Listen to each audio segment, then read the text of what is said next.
Boa noite a todos.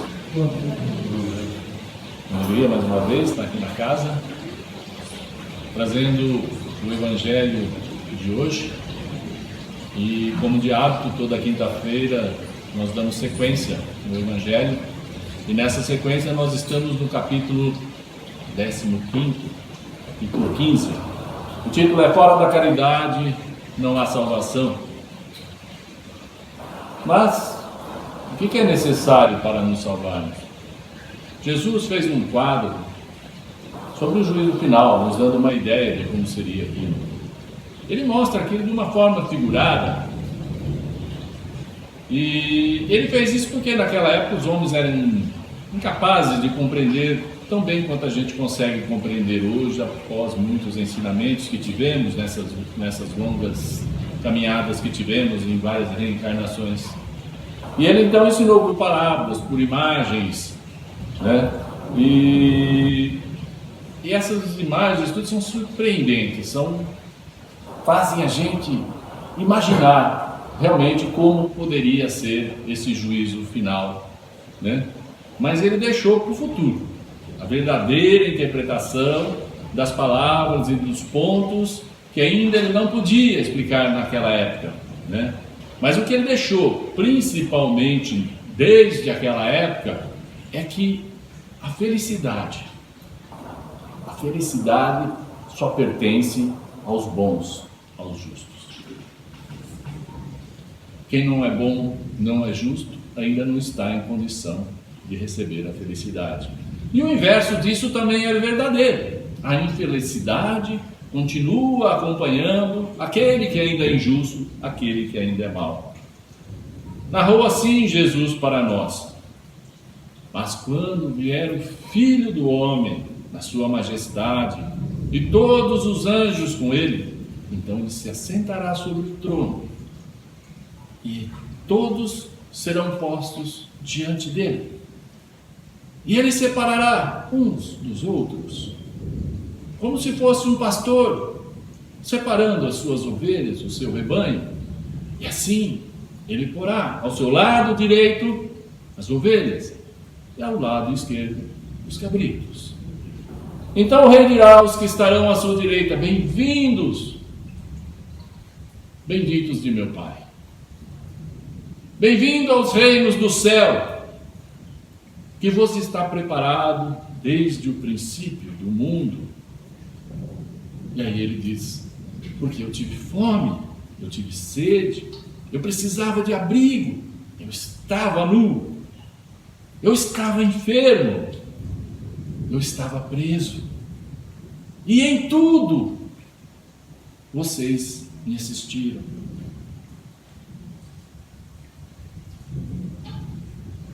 Então responderão aqueles eleitos que estarão ao seu lado direito: Senhor, quando foi que nós te demos de comer, nós te demos de beber, nós te recolhemos, nós te vestimos, onde fomos ver preso?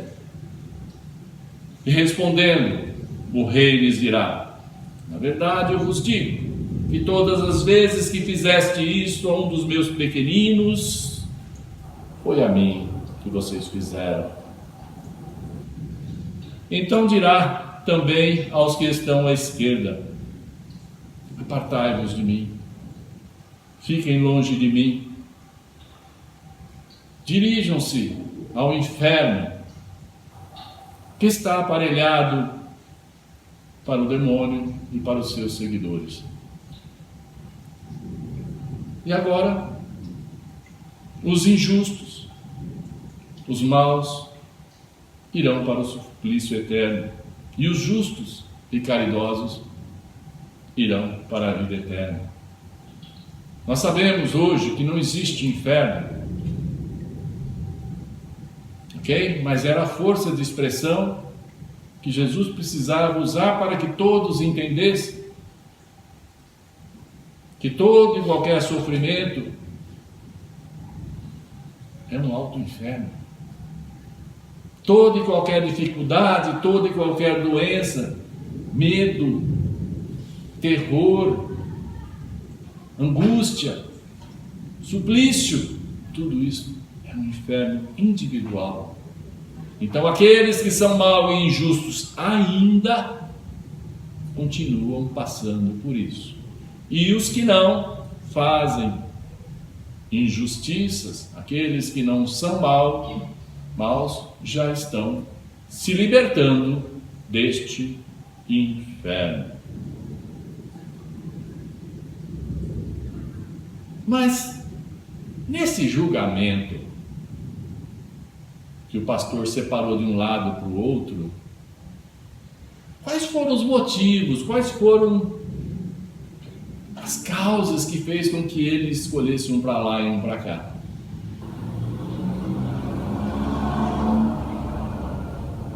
O juiz perguntou se foram atendidas estas ou aquelas formalidades? Não foi isso que nós ouvimos agora. Ele faz distinção daquele que crê numa doutrina ou crê em outra doutrina? Também não. Mas então sobre o quê? Baseado em quê? Que se baseou e que se definiu o julgamento de Jesus? Praticamente em nada, ou quase nada. Ele só perguntou para cada um daqueles que estavam à sua frente uma coisa: quanto você praticou de caridade?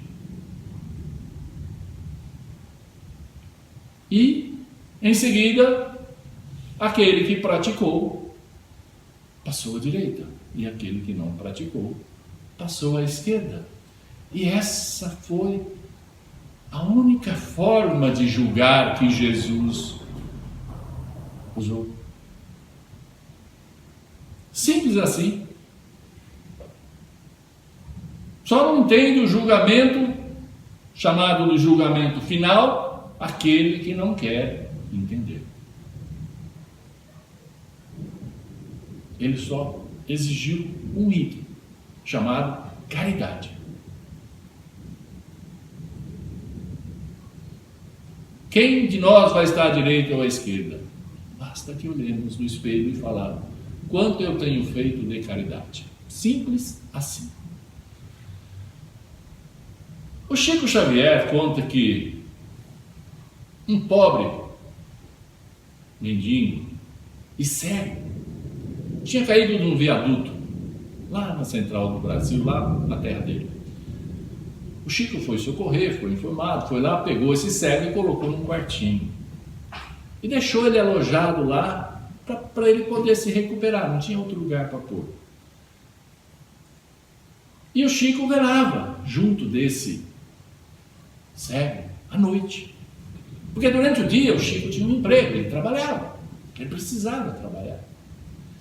Aí ele não tinha como cuidar desse doente, cego e mendigo. Ele publicou no jornal: alguém que possa durante o dia fazer isso por mim, à noite eu cuido. Quer dizer, ele trabalhava o dia inteiro e à noite cuidava do velhinho. Passou uma semana, jornal lido pela cidade inteira, ninguém se ofereceu para ajudar o Chico nessa tarefa. Ao fim de uma semana, porém, duas mulheres muito famosas na cidade, entre aspas, elas eram meretrizes. Humildemente elas chegaram e falaram: Chico, nós lemos no jornal o seu pedido de ajuda. Por isso nós estamos aqui. E se nós pudermos servir, nós queremos ajudar. Ó Chico, como não, minhas irmãs? Entrem. Jesus há de abençoar a vossa caridade. Se fosse nós, né? Meretriz, né? O que vão falar de mim? Todas as noites, antes de sair, e o Chico entrar, na troca de turno, juntavam os quatro, as duas mulheres, o Chico e o velhinho, e eles oravam. Oravam. E assim foi durante um mês. Elas de dia, o Chico de noite, E o velhinho foi melhorando. Passado um mês, o velhinho estava bom, já podia se virar com a bengalinha dele, tudo bem. Aí terminou a tarefa tanto do Chico como das moças, e eles fizeram então a última oração de despedida. Quando o Chico terminou a oração, estavam os 4 em prantos. Aí as moças disseram para o Chico: nós, Chico, vamos para Belo Horizonte, a fim de procurar um trabalho digno. E uma passou a trabalhar numa tinturaria, a outra fez um curso de enfermagem e se diplomou enfermeira. E continuaram vivendo respeitadas e felizes. Eu contei essa história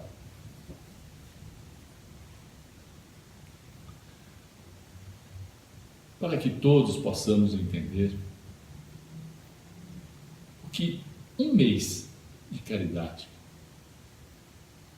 é capaz de fazer na vida de uma pessoa. Vocês imaginem se nós fizermos caridade todos os meses da nossa vida.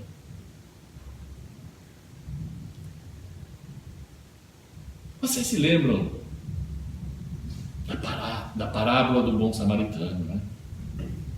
Vamos entendê-la bem.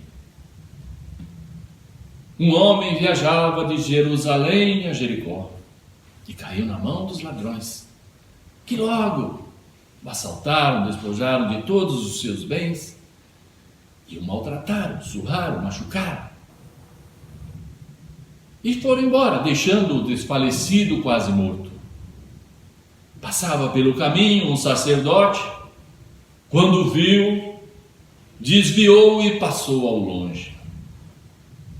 Se o homem estivesse morto e o sacerdote pusesse a mão nele, o sacerdote ficaria para sempre impuro. Que lindo, né? E assim, foi embora, passou um outro, um levita. E ao chegar perto daquele lugar, vendo o homem quase morto, fez o mesmo que o sacerdote, passou ao longe, pois os levitas seguiam tudo que os sacerdotes falavam. Aí passou um samaritano, que ia a seu caminho, viu, chegou perto, se comoveu com a situação do homem quase morto, aflorou a sua compaixão, agachou-se e tratou as feridas daquele homem desfalecido, lançou nelas o seu melhor vinho, o seu melhor azeite. Em seguida, colocou-o em seu cavalo, levou-o para uma estalagem, uma estrebaria, e cuidou dele durante a noite inteira. No outro dia, precisando continuar a viagem, pegou 2 denários, era bastante dinheiro isso, e deu ao estalageiro. Estalagedeiro. O nome bom. E lhe disse: cuide dele por mim, e quando gastares todo esse dinheiro, eu te pagarei na próxima viagem que eu fizer, ou na minha volta. Ao contar isso, Jesus, olhando para o lado, viu um doutor da lei, que o via atento. Jesus, dirigindo-se a ele, perguntou: qual desses 3 foi o próximo daquele que caiu na mão dos ladrões? Respondeu depressa o doutor: simples, aquele que usou de misericórdia. E então arrematou Jesus, dizendo: pois então vai e faze de agora em diante o mesmo que o samaritano fez. use de misericórdia. O que é misericórdia? Guimarães Rosa disse com muita propriedade que misericórdia é colocar o coração na miséria ou na dor do nosso próximo. Isso é misericórdia. Todos os ensinamentos, toda a moral de Jesus se resume em duas coisas: a caridade e a humildade. Ou seja, nas duas virtudes que são contrárias às duas piores coisas, que é o orgulho e o egoísmo. E em todos os ensinamentos, Jesus mostra essas virtudes todos os ensinamentos dele. Ele mostra essas virtudes como o único caminho para a felicidade eterna.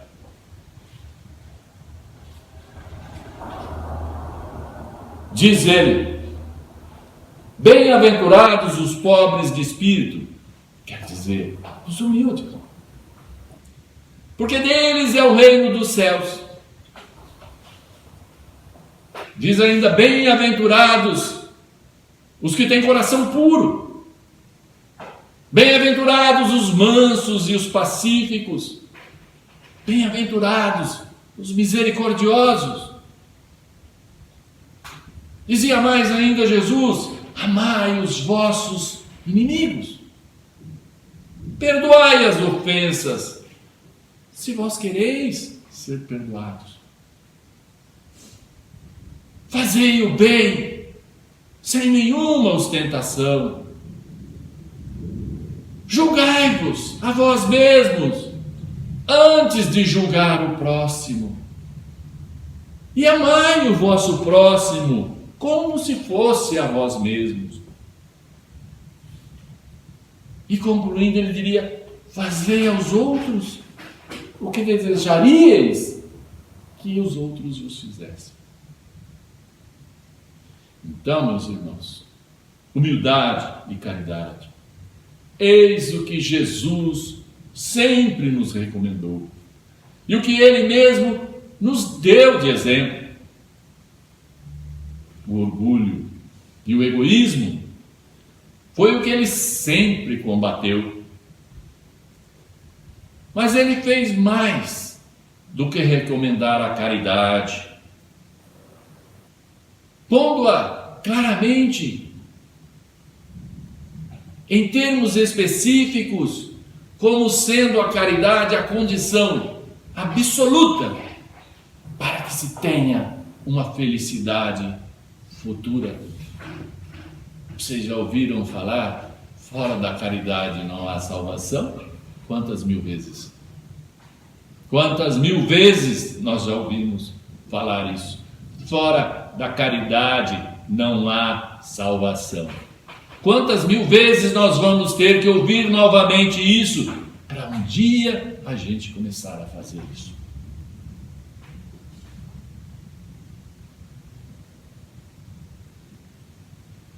Notemos que na parábola do bom samaritano, Jesus coloca o samaritano, que naquela época era um ser desprezível, um herege, mas que tinha amor no coração. Jesus coloca ele muito acima do padre, do sacerdote, que era o ortodoxo, que não tinha caridade. Olha o julgamento de Jesus.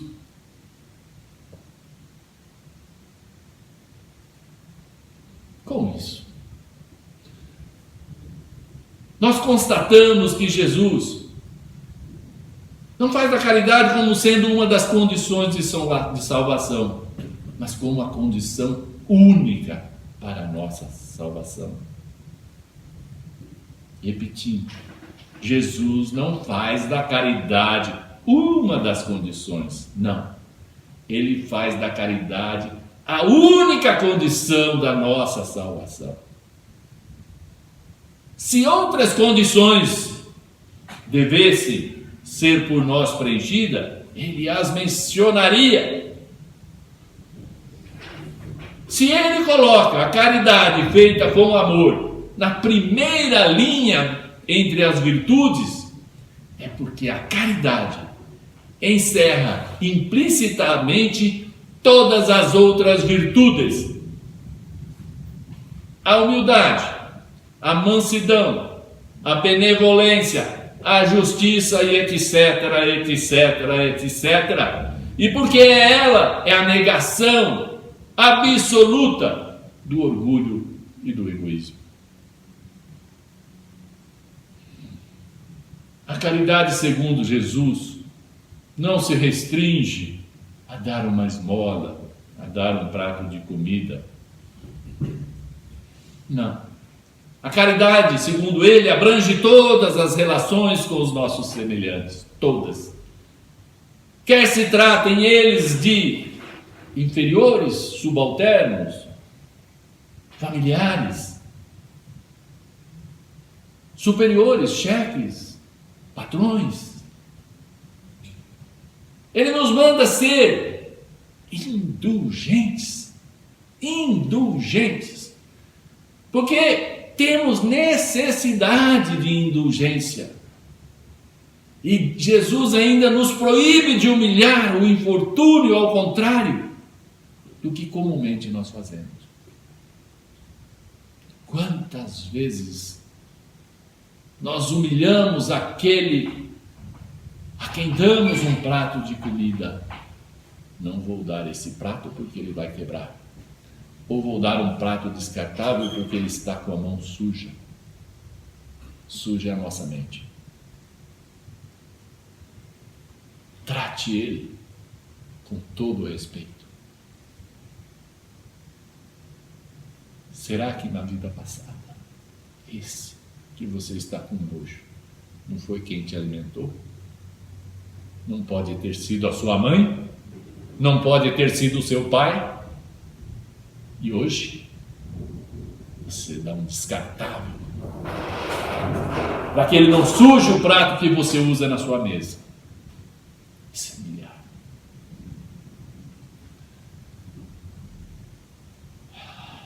Mas se um rico nos procura,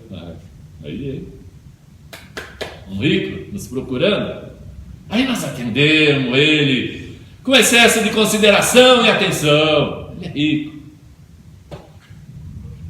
Mas se é um pobre, parece até que nós não devemos nem nos incomodar com ele. Quanto mais a sua posição lastimável, mais devemos evitar de aumentar-lhe o sofrimento, de aumentar-lhe a humilhação, a desgraça. O homem que traz bondade no coração procura elevar aquele que está inferiorizado acima de si, diminuindo assim a distância entre os dois, porque somos todos irmãos. Ou será que numa outra vida as coisas podem não se inverter? E eu ser por ele tratado com desprezo? É isso que eu quero para mim? No meu futuro?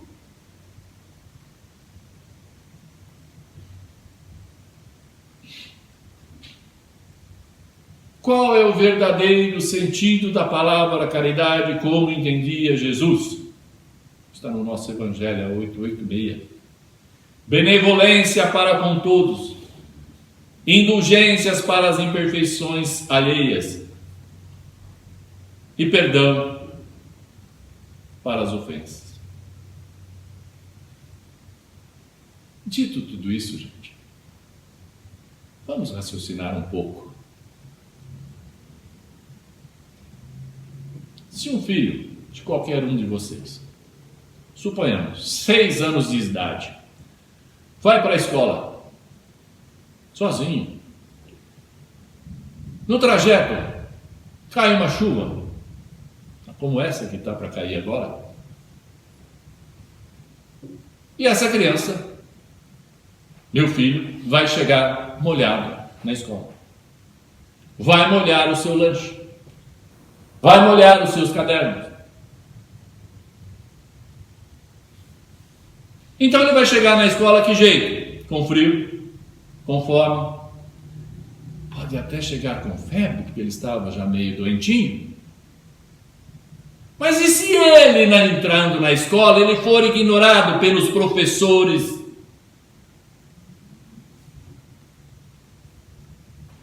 E ele passar o resto da aula molhado, com febre, com fome, com frio?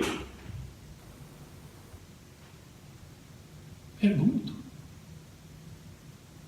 O que vocês pensariam desses professores, desses serventes, desses inspetores de alunos e até do diretor? Eu sei o que cada um de nós iríamos pensar, porque eu também pensaria isso. Agora, se Jesus considera todos como seus filhos, como seus irmãos, imaginem vocês o sentimento de Jesus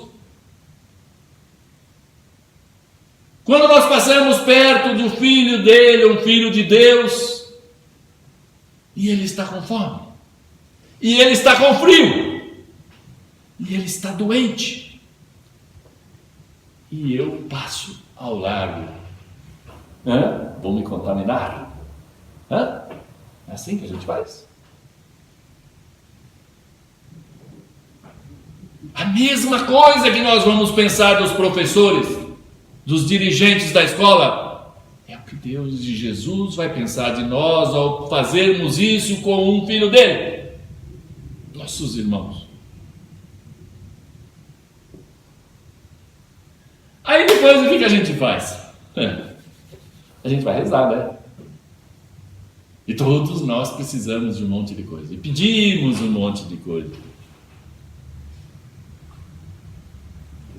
Vocês acham que nós vamos ser atendidos? Acham? Vocês atenderiam um pedido dos professores? Dos serventes? Depois disso? Mas olha, nós, ao passarmos ao largo daquele que estava enfermo ali, com fome, com frio, aí nós vamos orar. Senhor, por que eu não tenho saúde? Por que eu não tenho um bom emprego, Senhor? Por que eu não tenho amigos verdadeiros? Só traidores?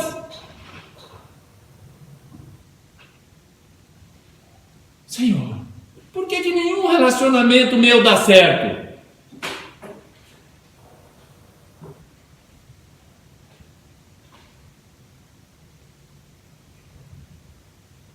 Senhor, por que tudo parece que só acontece comigo? Não é assim, gente. Eu estou falando coisas que não acontecem?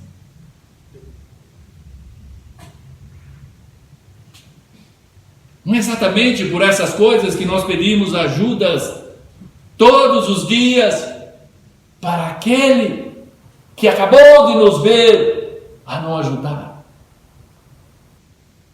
a passar ao longe?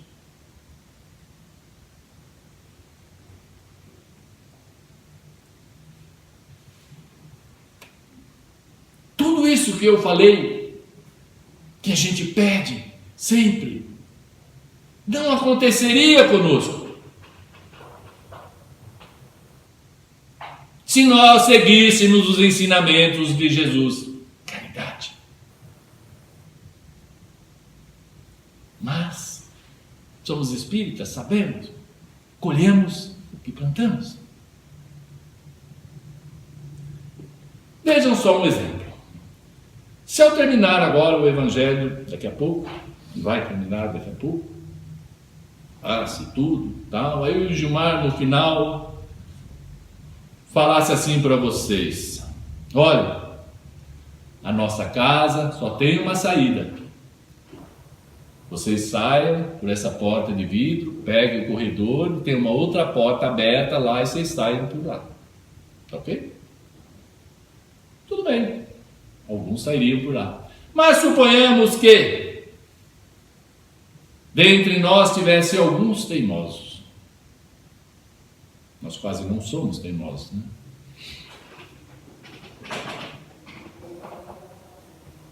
Aí eu falo, mas o Gilmar não manda em mim. Eu saio por onde eu quero. Ué, ele quer que eu saia por lá, eu vou sair por aqui. Eu vou sair pelo fundo. E eu e mais um bando vamos junto pelo fundo. Ok? Aí a porta está fechada, eu arrumo a porta. Dá um trabalho danado, mas eu arrumo a porta. Certo? Aí eu tenho um muro lá. Eu pulo o muro. Muro alto. Eu pulo. Quase me machuco, mas pulo. Aí depois, tem um quintal enorme lá, mas um cachorro bravo, grande. Aí eu corro, esse cachorro vem em cima de mim, me dá umas mordidas, aí eu consigo, lá, pulo o outro muro. Aí eu caio em outra casa, pulo outro muro, caio em outra casa e vou, até que eu acho um muro que eu vou sair para a rua. Cheguei na rua e não obedeci o Gilmar, porque o Gilmar não tem nada a ver com a minha vida, eu faço o que eu quero. Seria muito mais simples eu ter saído por aqui, mas eu sou teimoso. Eu vou pelo caminho mais difícil. E é assim que nós somos, teimosos. Jesus veio nos ensinar a forma mais fácil de nós chegarmos aos mundos felizes.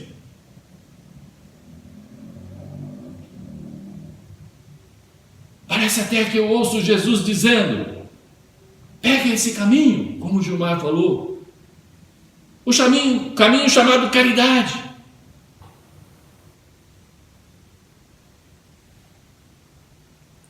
Siga esse caminho, e aí você vai encontrar uma porta chamada amor ao próximo.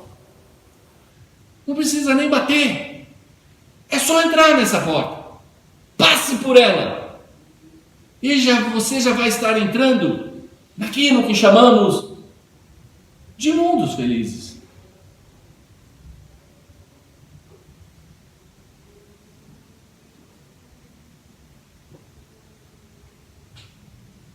Então, gente, nós temos o caminho.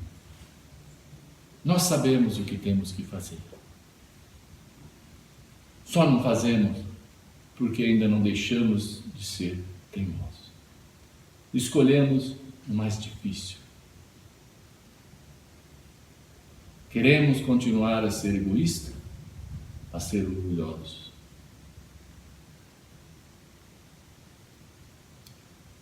Tem uma obra de João de Deus chamada Campo de Flores. E lá ele tem um poema que diz assim: a caridade. Diz o João de Deus: eu poderia falar todas as línguas, a dos homens e a dos anjos. Logo, se eu não tivesse caridade, eu não passaria de um metal que tinha, de um sino que em vão soa. Eu poderia ter o dom da profecia, eu poderia saber o mais possível, eu poderia ter fé de transportar montanhas. Não. Se eu não tivesse caridade, eu já não valia nada. Eu poderia gastar toda a minha fortuna em prol dos miseráveis. Poderia até deixar que me jogassem vivo às chamas. Logo, se eu não tivesse caridade, isso de nada me serviria. A caridade é dócil, é benevolente, foi invejosa. Nunca procede temerariamente. Nunca a caridade se ensoberbece. Ela nunca é ambiciosa. A caridade não trabalha em proveito próprio. Ela não se irrita. Ela não suspeita mal de ninguém. A caridade nunca folgou ao ver uma injustiça, mas ela folga sempre ao ver a verdade. A caridade tolera tudo. A caridade tudo crê e tudo espera. Em suma, a caridade tudo sofre. Que Deus nos abençoe. Que Jesus nos livre.